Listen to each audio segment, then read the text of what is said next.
Bueno, ¿quiénes vienen a escuchar la palabra de Dios? Amén. Levanta tu mano derecha y dile, Señor Jesús, yo sé que tú estás en este lugar. Yo sé que tú me vas a hablar. Ayúdame a escuchar, a entender y a practicar. Y todos decimos, amén. Bueno, la semana pasada hablábamos de las voces que nosotros no debemos escuchar, ¿no? Aquellas voces que se levantan justamente para que nosotros nos alejemos de Dios o que buscan que nosotros abandonemos el camino a donde Dios nos quiere llevar. Y la primera voz de la cual hablábamos es de la culpa. Oiga, la culpa cómo es de complicada, ¿o no? Cuando uno siente culpa uno queda como que inmóvil, como que atenta contra nuestra identidad, atenta contra nuestro avanzar y busca siempre alejarnos de Dios, que nosotros nos escondamos de Él o huyamos porque nos hace sentir que somos indignos de Él. Y hace 8 días hablábamos de los 11 apóstoles. Todos habían abandonado a Jesús en el peor momento. En el momento donde ellos debían haber estado más, fue justamente cuando todos ellos salieron corriendo. Además, todos habían prometido estar hasta el final.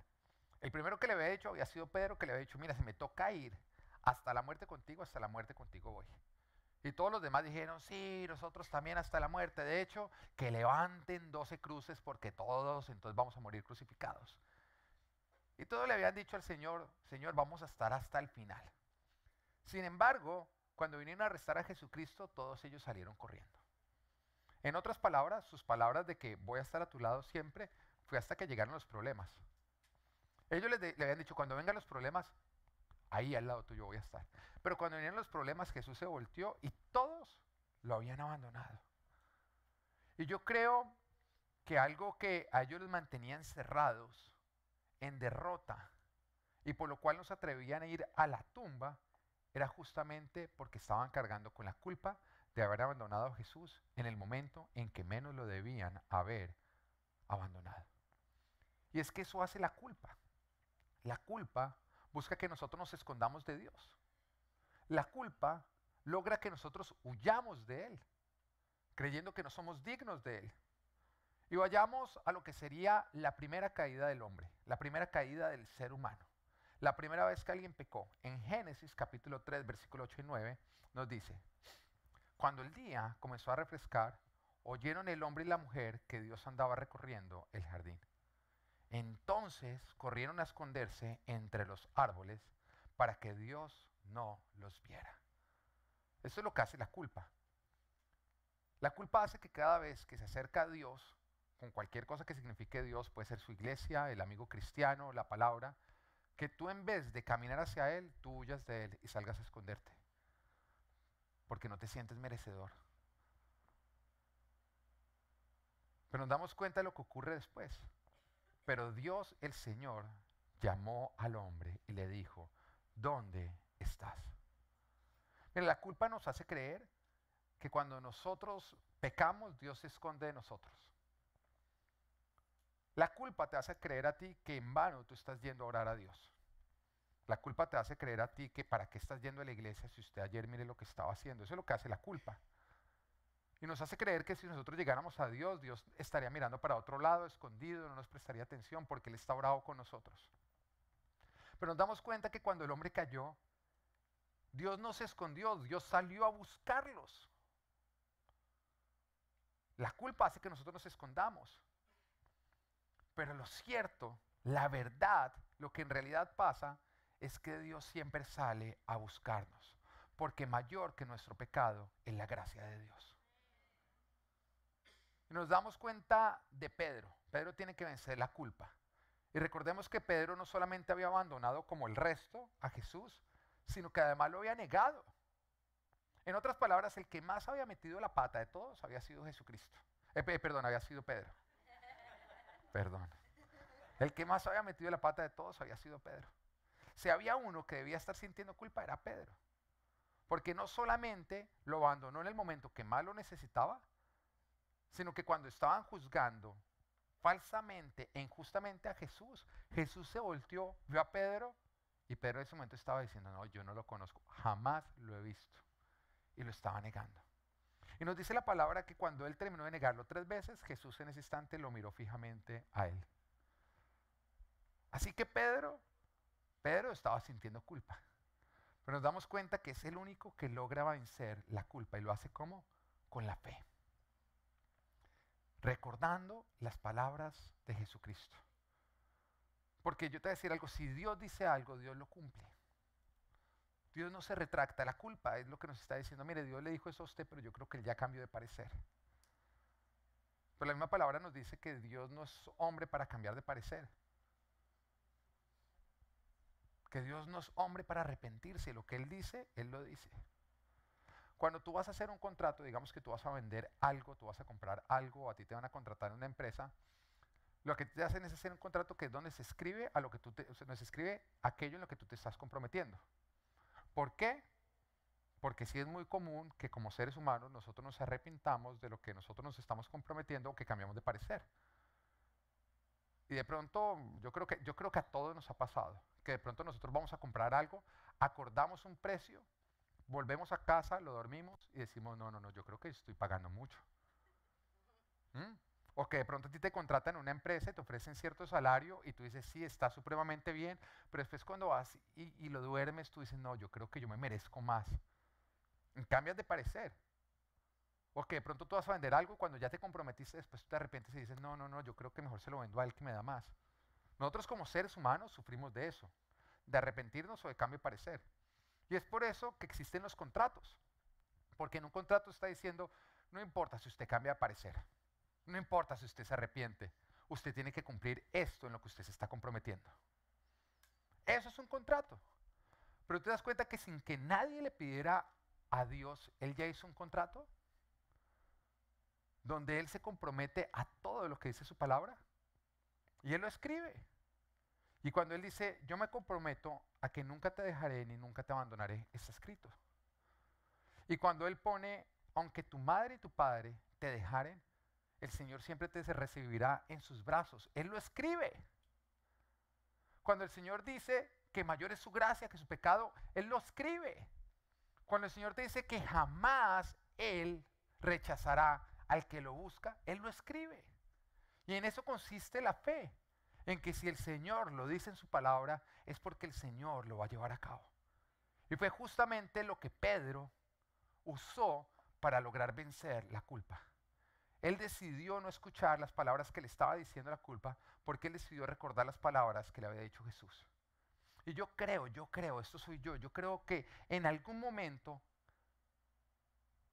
tuvo que haber hecho eco en su corazón las palabras que Jesús le dijo a la mujer adúltera. ¿Por qué? Recordemos, nos dice que estaban en el templo, cuando de pronto llegaron unos hombres que habían sorprendido a una mujer en el mismo acto de adulterio. En otras palabras, la llevaron después de que ella fue sorprendida, siéndole infiel a su esposo. Y como fue sorprendida en el mismo acto de adulterio y la forma en que la arrastraron, yo me imagino que iba medio desnuda todavía. Y la arrastraron en ese momento y tenían piedras en sus manos. Los hombres ya habían dicho, nosotros renunciamos a ella. Ella no merece perdón, ella merece ser apedreada. Todos le habían dado la mano porque no eran extraños los que la estaban arrastrando allá.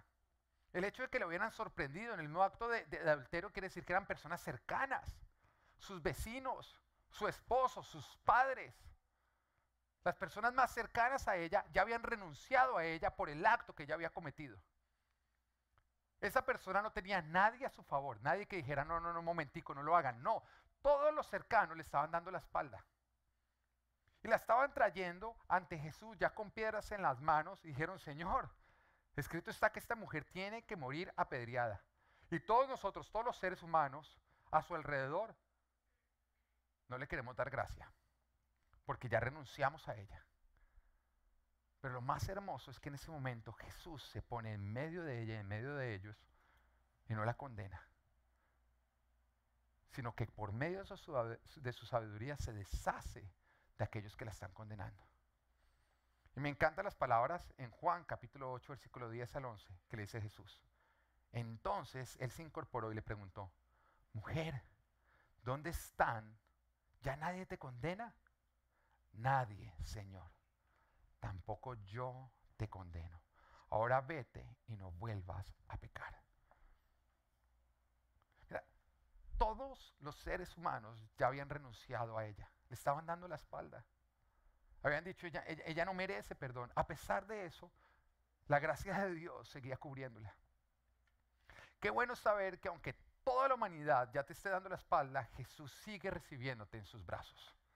Qué bueno saber que aunque todos digan, usted ya no tiene, es que ya se nos acabó la paciencia con usted. Usted sigue siendo el mismo, la misma. Jesús dice, yo todavía te recibo en mis brazos. Aunque todos hayan renunciado a ti, Jesús no ha renunciado a ti. Porque mayor que tu pecado es la gracia de Dios, independiente cuál sea tu pecado. Qué bueno es saber que cuando tú llegas con tu caos, con tus embarradas, con tus metidas de pata, el Señor no huye de ti, camina hacia ti. El Señor no le tiene miedo a tu caos. Él es la solución de tu caos. Y la gracia de Dios siempre será mayor que tu pecado. Y el Señor quiere que sepas que aunque el mundo te dé la espalda, los brazos del Padre siempre estarán abiertos y dispuestos a recibirte. Porque más grande que tu pecado es la gracia de Dios que jamás te deja. La palabra dice en Hebreos 13, versículo 5b, nunca te dejaré, jamás te abandonaré. El Señor lo ha prometido, el Señor lo ha escrito. Nunca te dejaré, jamás te abandonaré. El Señor quiere que tú sepas que falles lo que hayas fallado, que independiente de la metida de pata que tú hayas tenido, Él jamás te dejará. Y hay algunos que dicen, sí, yo sé, pero Dios tampoco podría usarme ya después de lo que yo hice. Pero el Señor también dice, escrito está. En otras palabras, es contrato. Romanos 11:29. Las dádivas de Dios son irrevocables, como lo es también su llamamiento. El Señor te quiere dejar saber que si Él un día te llamó, ese llamado siempre te acompañará. Porque Él jamás revoca un llamamiento. Si el Señor te dijo, a ti te he llamado para usarte, no importa lo que tú hagas, el Señor sigue diciendo, a ti te he llamado para usarte. Pero la culpa, por otro lado, quiere hacer que tú renuncies a Dios y alejarte de Él. Pero Dios jamás renuncia a ti. Él jamás te abandona. Aunque los demás te dejen y te abandonen, Jesús jamás te abandonará. Porque mayor que tu pecado es la gracia de Dios. Y estas fueron las palabras que creyó Pedro y de donde sacó fuerza para ir a buscar a Jesús después de haberlo negado. Pero también hablábamos hace 8 días de otras voces que buscan distraernos o desanimarnos, ¿no? Que tampoco tenemos que escuchar. ¿Recuerdan ustedes el ejemplo del maratón? Cuando uno está corriendo un maratón, cómo las voces de aquellos que lo están animando a uno sirven como combustible para nosotros poder continuar y terminar la carrera. Pero ¿qué pasa cuando en vez de voces de ánimo nosotros estamos escuchando son voces que buscan desanimarnos porque tienen el efecto contrario? En vez de darnos fuerza, lo que hacen es drenar nuestras fuerzas. Y el Señor nos hablaba cómo la diferencia entre ganadores y perdedores son las voces que nosotros decidimos escuchar. Porque esas voces que quieren drenarte jamás se van a callar. Pero la voz de Dios tampoco se va a callar. Así que lo que tú tienes que hacer es escuchar la voz de Dios y bloquear las voces del diablo. Y para esto hay 3 cosas que tú tienes que hacer. La primera de ellas, te tienes que rodear bien de personas que creen, de personas que están caminando hacia el mismo propósito. Porque es la única manera en que esas personas, sus voces te van a animar a ti. Si tú quieres ser exitoso en tu matrimonio, es supremamente importante que tú no andes del amigo adúltero, porque vas a terminar desanimado. Porque la gente te habla de 2 maneras. Una manera es de lo que dicen, otra manera es de lo que hacen. Todo nos está hablando a nosotros.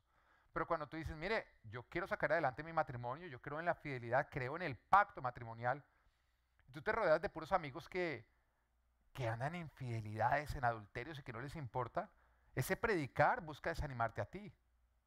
Va a lograr desanimarte. Y es por eso que yo me tengo que rodear de personas que estén yendo en la misma dirección a la que yo estoy yendo. Para que cuando vengan voces a decirme a mí, a buscar desanimarme, las voces de esas personas me animen. Y es imposible llegar lejos si tú vas solo. Es imposible llegar lejos si tú vas mal acompañado. Lo que más determina el lugar al que tú vas a llegar son las personas de las que te estás rodeando. Si tú quieres dejar el alcohol, no deberías andar con el amigo borrachito cuyo lema de vida es que se riegue sangre pero no alcohol.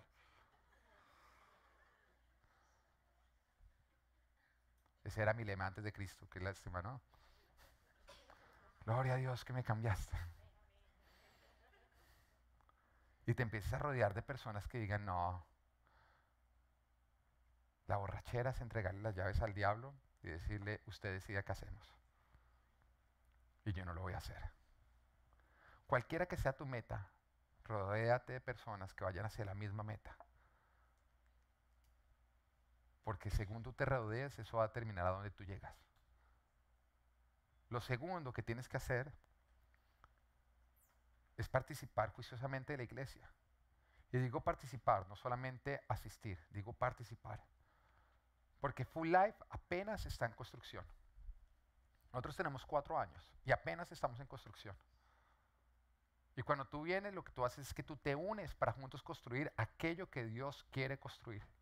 Y Dios lo que quiere construir es una iglesia que esté aplicando los principios de su palabra en todas las áreas de su vida para que de esa manera nuestra vida lo refleje a Él. Y de esa manera podamos cambiar Miami, podamos cambiar la Florida, Estados Unidos y, por qué no, el mundo entero. Y cuando tú te unes a la iglesia y participas, tú estás caminando hacia allá. Y no solamente asistir, no solamente es asistir, es participar, es unirte, es alinearte a lo que nosotros estamos haciendo. Nuestro propósito no es seguir teniendo reuniones todos los domingos para que tú vengas. No, nuestro propósito es cambiar vidas, transformar vidas por medio del conocimiento de Jesucristo. Porque creemos realmente que la iglesia es el poder transformador más fuerte que existe en el planeta Tierra. Y por esa razón estamos construyendo iglesia. Pero lo tercero es que tú tienes que atesorar la palabra de Dios. Porque en la palabra de Dios está la sabiduría y la guianza para nosotros ser exitosos. Y cuando tú atesoras la palabra de Dios, es como tú encender el GPS de tu vida.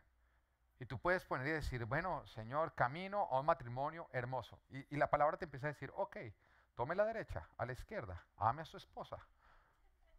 No busque entenderla, ámela. Amén. No, Dios no nos pide lo imposible. No, sí, no, uno dice, no, Señor, no la entiendo. El Señor, ay, no se complique tanto, ámela.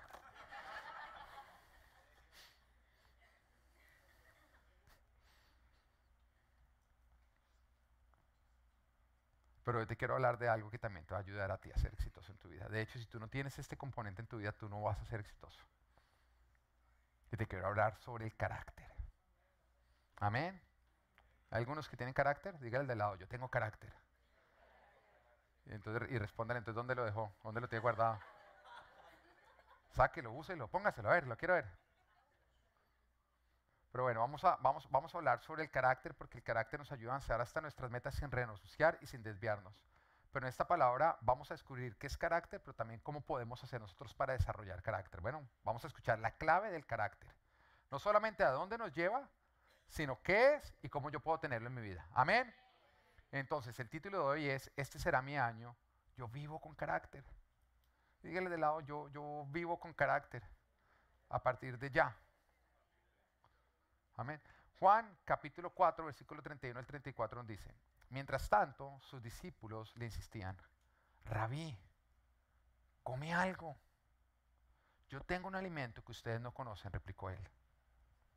¿Le habrán dado algo de comer? Comentaban entre sí los discípulos. Mi alimento es hacer la voluntad del que me envió y terminar su obra, les dijo Jesús. No quiero ponerlos en contexto porque hay muchos que están diciendo, ¿quién dijo eso? ¿De dónde? Ok. Jesús está yendo con todos sus discípulos camino a Judea, nos dice la palabra.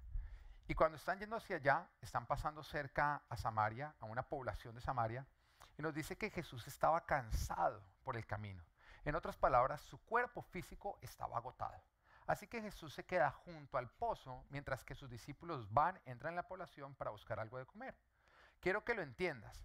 La palabra nos está diciendo que Jesús físicamente estaba agotado, estaba cansado. Estaba en un punto en que de pronto le había dado la pálida, algo, y sus mismos discípulos le dijeron, espera acá, nosotros vamos a buscar a traer algo de comer para que tú renueves tus fuerzas. Había un problema, cansancio. Entonces ellos fueron a buscar una solución. ¿Cuál era? Alimento, combustible, un combustible para que su cuerpo recobrara sus fuerzas. Cuando ellos se fueron a hacer aquello, Jesús se encontró con una mujer samaritana que tenía fama de pecadora. Así que Jesús empieza a predicarle a esta mujer, empieza a compartirle de quién es Él y cómo Él es la solución que ella viene buscando. No solamente la solución, sino cómo solo a través de Él ella puede llegar al Padre. Cuando el Señor está en medio de esta predicación, llegan en ese momento sus discípulos y lo ven a Él predicándole a la mujer. Algo que no solamente llevaría a la conversión de ella, sino a la conversión de todo el pueblo. Y cuando Jesús está en medio de esto, lo que ellos hacen es interrumpirlo para decirle, Señor, venga, ahorita continúa predicando. Ahorita lo más importante, coma para recuperar sus fuerzas. Él está en medio de hacer la voluntad del Padre, en medio de llevar a cabo su obra. Cuando ellos les dicen, póngale un freno, póngale en este momento punto y coma, mija, ahorita venimos. Y venga y come algo para renovar sus fuerzas y ahorita continúa haciendo lo que usted estaba haciendo. Y Jesús aprovecha este momento para aclararle a ellos que su verdadero alimento, donde Él encuentra su fuente para renovar sus fuerzas, no es en lo terrenal, sino en la voluntad del Padre y en terminar su obra. Y esto es carácter. Eso es carácter. Carácter es que donde yo encuentro la motivación, las fuerzas para yo hacer todo lo que tengo que hacer, no es en lo terrenal, no es en que voy a comer, no es en que voy a descansar, no es en que me voy de vacaciones, no es en que ahorita no me interrumpan, sino en buscar siempre hacer la voluntad de Dios y llevar a cabo su obra. Y el Señor en este momento lo está dejando claro, que aquel que encuentra sus fuerzas en lo terrenal, nunca va a tener las suficientes fuerzas. Y siempre va a terminar abandonando a medio camino todo lo que está haciendo. Pero aquel que encuentra su alimento, que recarga sus fuerzas, es en hacer la voluntad de Dios y terminar su obra, se cumplirá en su vida lo que promete Salmos, capítulo 92, versículo 10, que Dios aumentará sus fuerzas como las del búfalo. Te lo voy a explicar. Tú puedes estar muy cansado, pero unas vacaciones, un plato de comida, nada de lo terrenal va a aumentar tus fuerzas como las del búfalo. Y de pronto tú vienes desanimado últimamente. Tú te das cuenta que vienes dejando las cosas a medio hacer, que vienes renunciando, te sientes sin fuerzas para continuar. Y el Señor te dice, las fuerzas las vas a encontrar es en que tu motivación sea llevar a cabo mi voluntad y terminar mi obra. Pero mientras que tú estés buscando las fuerzas o buscar obtener las fuerzas en lo terrenal, siempre te vas a encontrar a medio motor. En que no puedes terminar lo que te has propuesto. Aquella persona que encuentra sus fuerzas en hacer la voluntad de Dios y llevar a cabo su obra, es una persona que tiene carácter. Y que por lo tanto va a tener siempre la fuerza para llevar a cabo todo lo que Dios lo está llamando a llevar a cabo. La pregunta es, ¿dónde encuentras tú tus fuerzas? ¿En qué te estás fortaleciendo? ¿Dónde está tu motivación?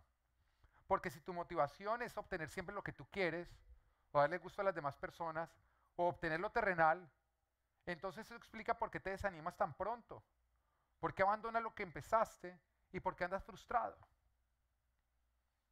Aquella persona que arranca un negocio y el propósito de su negocio es obtener dinero, porque su propósito es obtener dinero, va a terminar fracasando en su propósito.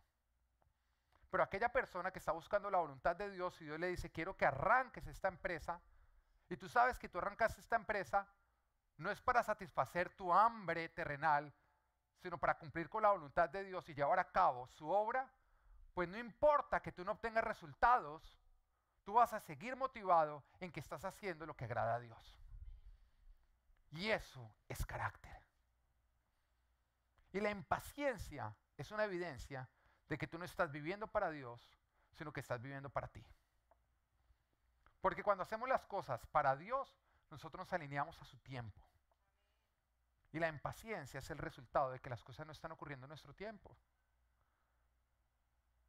Vale la pena aclarar que paciencia es paz en medio de la espera. Impaciencia es falta de paz en la espera. Y siempre es debido porque tú no estás viviendo para Dios, sino estás viviendo para ti. Eso produce impaciencia. Pero cuando tu propósito es hacer algo para Dios, tú no vas a buscar hacerlo en tu tiempo, tú vas a buscar hacerlo en su tiempo. Y por lo tanto, no importa si Él se está tomando tiempo, tú sigues con paz en medio de la espera porque al fin y al cabo lo que tú estás buscando es llevar a cabo su voluntad.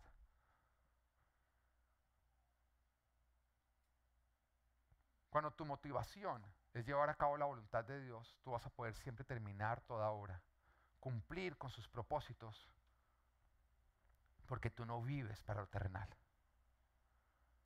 Pero si tú andas impaciente, es porque no estás viviendo para Dios, sino estás viviendo para ti mismo.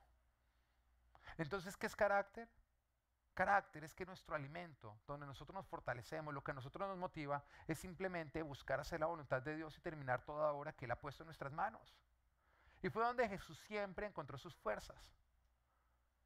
Y Jesús pasó por situaciones más difíciles que las tuyas y las mías. Pensemos en cuando Jesús tuvo que entrar al desierto y vencer el desierto sin que el desierto lo venciera. Nos dice la palabra que Él estuvo 40 días en el desierto sin nada de comer. 40 días en el desierto sin nada de comer quiere decir que después de los 40 días tú tienes mucha hambre, ¿o no es así? Y cuando tú tienes mucha hambre, entre más hambre, tú estás más vulnerable a meter la pata y reaccionar mal. ¿Es cierto o no es cierto? ¿Mm? Hay muchas de ustedes que cuando se termina el servicio, como no han comido empanada, mejor dicho, andan impacientes. Y si el esposo se demoró mucho saludando a todo el mundo, lo esperan en el carro, ¿qué? Y uno acá con hambre, pero saludó. No, mejor dicho, ¿cómo le igual cassette? Ser saludable, pues. Porque llevas 2 horas sin meter papita. ¿Tú te imaginas después de 40 días sin comer, cómo el Señor estaba en ese momento de vulnerable? Porque entre mayor es tu hambre, más vulnerable tú vas a estar. Y cuando yo estoy hablando de hambre, no solamente estoy hablando de hambre a causa de falta de alimentos, yo estoy hablando de todo tipo de hambre. Puede ser soledad, la frustración de que no se soluciona tu problema, ¿m? Falta de dinero, ¿m? El no tener aquello que tú necesitas. Es hambre. Entre mayor es tu hambre, tú estás más vulnerable a caer en pecado y el diablo lo sabe. Y es por esa razón que el diablo siempre viene con sus mejores ofrecimientos en el momento de más hambre. Porque él sabe que es cuando nosotros estamos más vulnerables. Y el diablo no vino a buscar tentar a Jesucristo el primer día, ni el segundo, ni el tercero. No, él dijo, esperemos hasta que tenga tanta hambre que una roca le parezca deliciosa, le parezca atractiva. Que ofrecerle una roca de pan, él diga, como, uy, lo que sea en este momento. Porque con buen hambre todo parece delicioso, ¿no es así? Y Él también espera tu momento de más hambre, de mayor hambre, para venir a ofrecerte el pecado. Pero ¿dónde encontró Jesús la fuerza para vencer el desierto sin haber cedido a todo lo que Satanás le estaba ofreciendo? En su carácter, en que su afán era cumplir con la voluntad de Dios y terminar su obra. Y recordemos la escena, Jesús está con hambre, y entonces viene el padre, viene el diablo y le dice, no solamente, le dice, ¿por qué no conviertes esas piedras en panes y te llenas? Pero la respuesta de Jesús fue sencilla. No, escrito está, no solamente de pan vive el hombre, sino de toda palabra que sale de la boca de Dios. En otras palabras, yo no busco un alimento terrenal, yo siempre busco lo que sale de la boca de Dios. Eso muestra su motivación. Segunda tentación, nos dice la palabra que lo lleva a la parte más alta del templo. Y le dice, arrójate, porque escrito está que Él enviará a sus ángeles a que te sostengan. En otras palabras, si tú te arrojas, tú vas a hacer que Dios responda ya, y te solucione el hambre ya, y tu situación llegue a su fin ya. Pero el Señor dice, no, escrito está, no pondrás a prueba al Señor tu Dios. Siempre su motivación era hacer la voluntad de Dios. Y entonces viene la tercera tentación. Y Satanás llega y le dice, mira todos los reinos de la tierra. Si tú te postras ante mí y me adoras, yo te los entrego. Sin necesidad de cruz, sin necesidad de esperar más tiempo. Así facilito, con solamente arrodillarte, yo te entrego a ti todos los reinos de la tierra. Pero el Señor Jesucristo vuelve y responde, escrito está, adora y sirve solamente a tu Señor, a tu Dios. Y el Señor estaba manifestando con todo esto, estaba evidenciando que Él encontraba siempre la fuerza para todo lo que Él hacía. Su motivación siempre la encontraba en hacer la voluntad de Dios y en llevar a cabo la obra. Pero ¿qué hubiera pasado si el afán de Jesús hubiera sido calmar su hambre? Pues hubiera convertido las piedras en panes, ¿o no es así? ¿Qué hubiera pasado si el afán de Jesús hubiera sido obtener los reinos de este mundo? O sea, dinero, fama, poder, placeres. Pues se hubiera postrado ante Satanás y lo hubiera adorado. ¿O qué hubiera pasado si el propósito de Jesús es obtener las cosas ya, a su manera y en su tiempo? Pues él hubiera buscado manipular a Dios por medio de arrojarse a la parte más alta del templo. Pero como su motivación era hacer la voluntad de Dios, él no se dio ante todos esos ofrecimientos. Porque su motivación era siempre hacer la voluntad de Dios, él vivía con carácter. Hay varios que vienen convirtiendo las piedras en panes porque su único afán es calmar su hambre. Hay varios que no están esperando lo que Dios les está prometiendo y que están forzando las cosas para obtenerlas en sus propias fuerzas, fuera de la voluntad de Dios, porque su único afán es calmar su hambre. Y cuando tu único afán es calmar tu hambre, tú haces eso. Dice, Señor, yo llego a la iglesia, pero si usted no me trae esposo, yo me voy para una discoteca, porque es que yo salgo casada porque salgo casada. Mi propósito es salir casada. Así me toca hacer cosas por fuera de tu voluntad. Hay varios que se vienen postrando ante Satanás y cediendo a sus ofrecimientos de pecado porque su único afán es obtener lo terrenal. Dinero, fama, poder, placeres. Entonces, si les toca hacer algo ilegal para obtener dinero, lo hacen. Porque al fin y al cabo su motivación es obtener dinero. Hay varios que se vienen arrojando de la parte más alta del templo y que buscan manipular a Dios para que Él responda ya, ya, ya, ya, porque su único afán es que ocurra lo que ellos quieren en su propio tiempo. Y por lo tanto están impacientes y amenazan a Dios.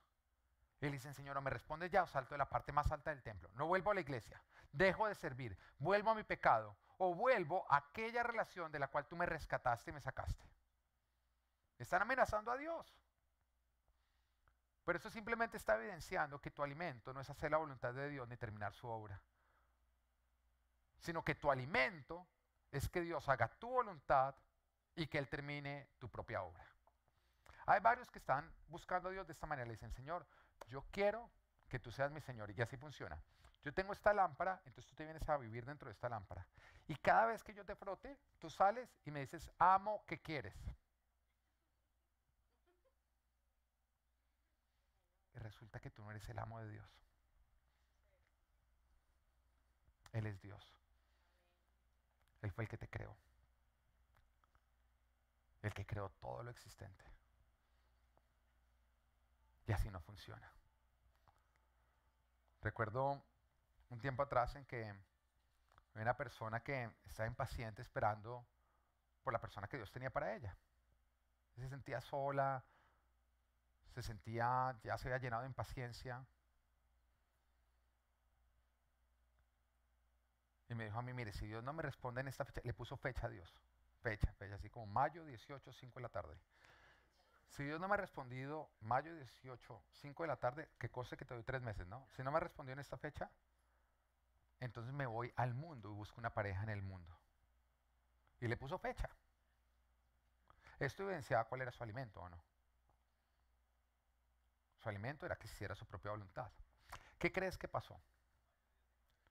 Llegó la fecha. Y Dios no le trajo la pareja. Entonces esa persona se arrojó de la parte más alta del templo. Y se dio contra el planeta tan duro. Porque Dios no se deja manipular. Y recuerdo que esta persona llegó después completamente aporreada con todos los huesos que le dolían. Le decían, uy, de ahora en adelante mi alimento no va a ser obtener lo que yo quiero, sino hacer la voluntad de Dios y terminar su obra. Y por medio de ese golpe aprendió la importancia del carácter. Carácter no es solo lo que te permite a ti cumplir con la voluntad de Dios y llevar a cabo su obra. Carácter es también lo que te protege para que no te des contra el planeta y lo que te permite alcanzar las bendiciones que Dios tiene para ti. Lo que te permite a ti llegar a vivir una full life, más allá de lo que tú has soñado y más allá de lo que tú deseas. Porque su voluntad, como nos dice Romanos capítulo 12, versículo 2, es buena, agradable y perfecta. Y es por esto que el carácter es el resultado de confiar en Dios. Para tú poder desarrollar carácter, tú tienes que confiar en Dios. Porque tú estás rindiendo tu voluntad, confiando en que la voluntad de Él es mayor que la tuya, es más grande que la tuya, es mejor que la tuya. Y es por eso que el carácter es el resultado de confiar en el Señor. Porque te va a tocar rendir tu voluntad para vivir de acuerdo a su voluntad, rendir tu obra para vivir de acuerdo a su obra. Pero no importa, porque tú sabes que su voluntad y su obra son mayores que las tuyas.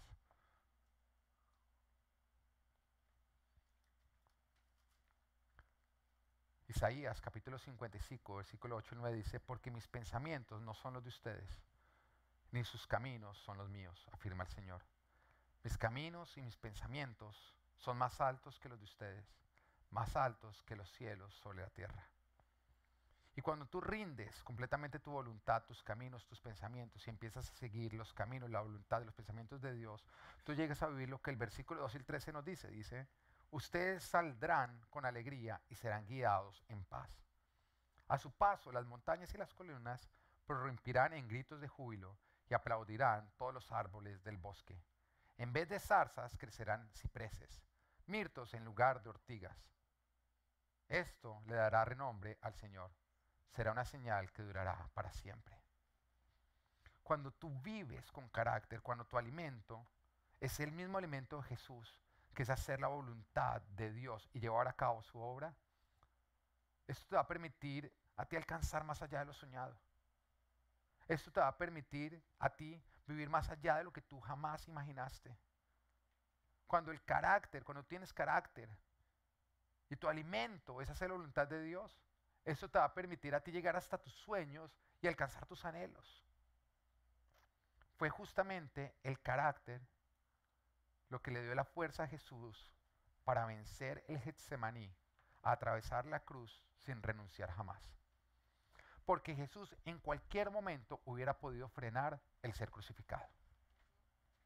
Cuando él estaba en Getsemaní, nos dice la palabra que tal era la angustia que él tenía que él llegó a sudar sangre. Científicamente está comprobado que cuando una persona tiene muchísima angustia, muchísima angustia, puede llegar a sudar sangre. ¿Alguno acá le ha pasado eso o no? Bueno, no importa qué tan angustiado tú hayas estado, Jesús estaba más angustiado en ese momento, porque él sí sudó sangre.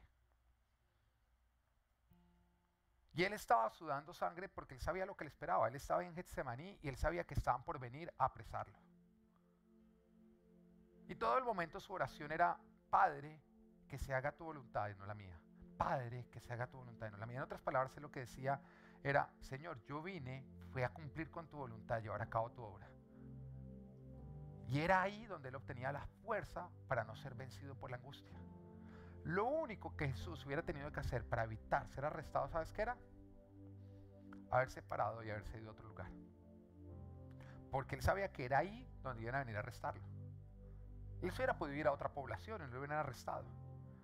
Así que en ese momento la tentación, lo que le estaba diciendo al diablo era, váyase a otro lado, váyase a otro lado. Y él decía, no, acá me quedo. ¿Y dónde saco las fuerzas para quedarme acá? ¿Dónde está ese alimento en el cual yo me fortalezco? En que yo voy a cumplir la voluntad de Dios y voy a llevar a cabo su obra. Pero también nos dice que cuando fue arrestado, él mismo dijo, yo le podría decir al Padre y en ese momento él enviaría legiones de ángeles para que frenaran todo esto. Jesús hubiera podido hacer en cualquier momento, hubiera podido hacer un chisquido de dedos y hubiera caído en ese momento fuego del cielo, hubiera matado a todos los que estaban apresándolo a él. Cuando él estaba siendo crucificado con ese dolor supremo, uno de los que estaba al lado de él siendo crucificado también le dijo, si usted es el Hijo de Dios, sálvese usted y sálvenos también a nosotros. Jesús lo hubiera podido hacer. Él lo hubiera podido hacer. Pero tú sabes por qué él no evadió nada de lo que estaba viviendo. Juan capítulo 12, versículo 27 al 28 nos dice: ahora todo mi ser está angustiado. ¿Y acaso voy a decir, Padre, sálvame de esta hora difícil? Si precisamente para afrontarla he venido. Padre, glorifica tu nombre.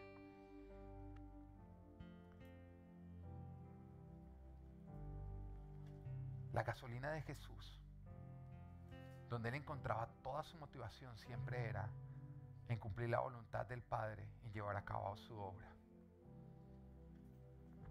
En Juan capítulo 14, versículo 22, Judas, no el Iscariote, sino el otro, le hizo una pregunta a Jesús que yo creo que es excelente y en algún momento todos nos la hemos hecho.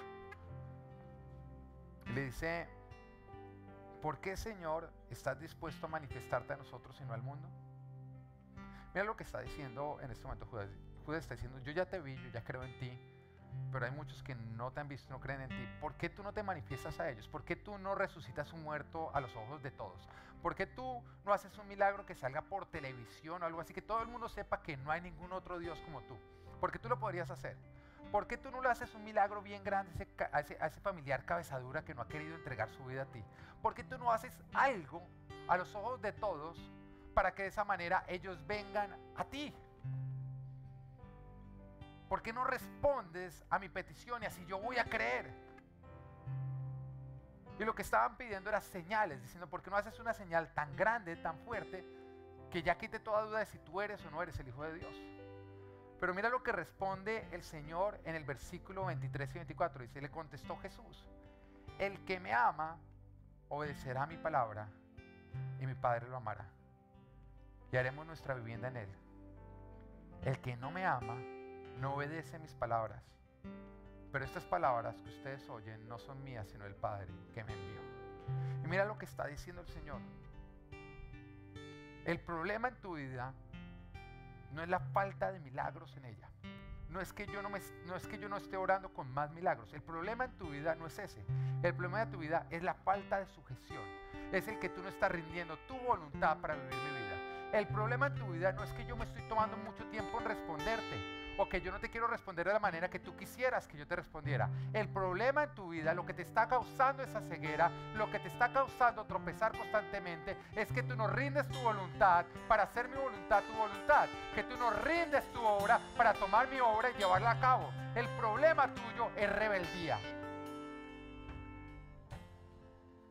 No son los milagros los que nos llevan a nosotros a rendir nuestra voluntad a Dios.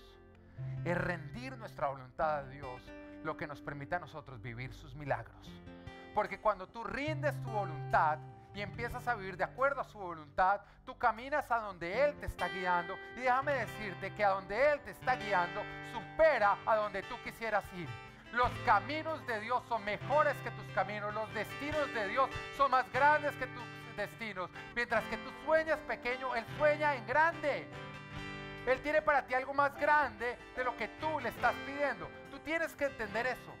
Cuando Jesús estaba en su hambre, cuando parecía en ese momento tan delicioso y provocativo un pedazo de piedra, el Señor tenía algo más grande que un pedazo de piedra. Cuando parecía tan provocativo arrojarse de la parte más alta del templo, el Padre tenía algo más grande que arrojarse de lo más alto del templo. Y Jesús lo sabía.